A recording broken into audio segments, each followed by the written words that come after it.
Hello everyone. In our previous video of this chapter, we have learned about the digestion in humans, in which we also have learned about the first step of the digestion, that is the mouth, in which we have learned digestion of food starts in the mouth with the help of saliva, tongue and teeth. Now in this chapter we will discuss about the tooth decay. So let's get started. Normally bacteria are present in our mouth, but they are not harmful to us. However, if we do not clean our teeth and mouth after eating, many harmful bacteria also begin to live and grow on it. These bacteria break down the sugar present from leftover food and release acids. The acids gradually damage the teeth. This is called tooth decay. Students, when we eat, some particles of the food remain stuck in between the teeth. You can see in the diagram, and these stuck food, if not removed, they consist thousands of bacteria here, and these bacteria converts the sugar present in the food here, converts into the acid. This sugar convert into the acid by these bacteria, and these acids attacks the tooth. This further result in the formation of cavities and hole in the tooth. You can see in the diagram, right? So students,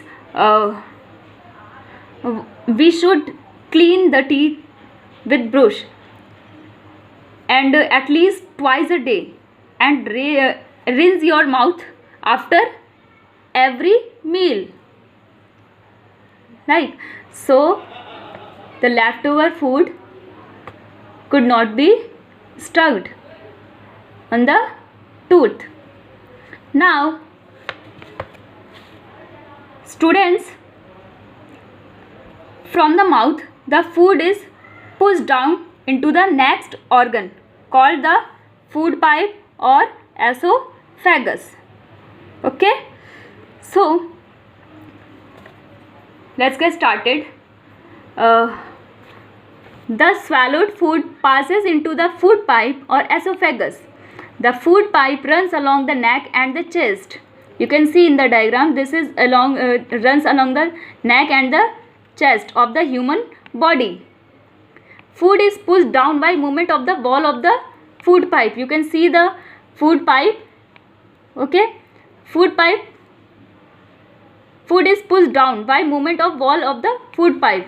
When we eat something, the food pipe movement will be start, and these food get down by the movement of the wall of the food pipe.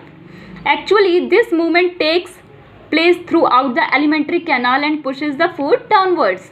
At times the food is not accepted by our stomach and is vomited out.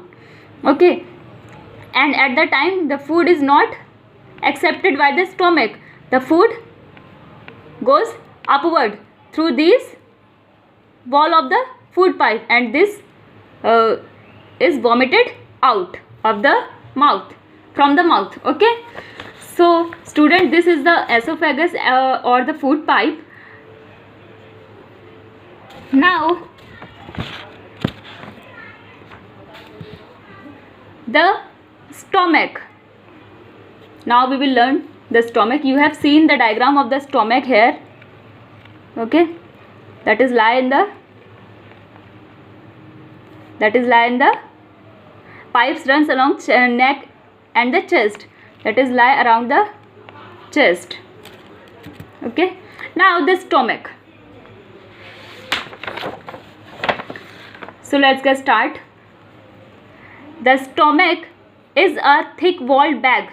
Its shape is like a flattened J, and it is widest part of the alimentary canal. It receives food from the food pipe at one end and opens into the small intestine at the other. You can see in the diagram here, it is the J-like shaped.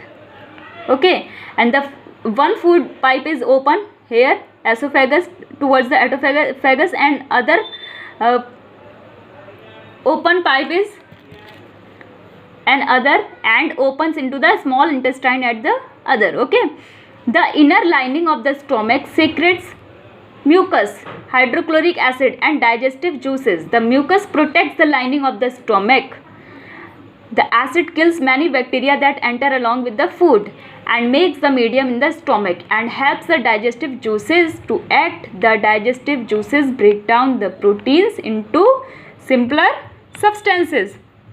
Here students, the stomach has an inner lining called the mucosa, which protects the stomach from the acidic effect of hydrochloric acid. As we know, our stomach releases some juices, that is the hydrochloric juices, and to protect from these hydrochloric juices there is a inner lining into the stomach, that is the mucosa. Okay, it also helps in protecting the stomach from getting digested by the digestive juices. The food get partially digested in stomach, and the complete digestion of food takes place in the small intestine. Okay, food is partially digested in the stomach. Okay, it is not digested fully, it is partially digested in the stomach, and the next step of the digestion will be held on the small intestine. Okay, the final and complete digestion of the food takes place in the small intestine. So here we have learned about the stomach too, and this is enough for today. The assignment I have given in the pic you have to do.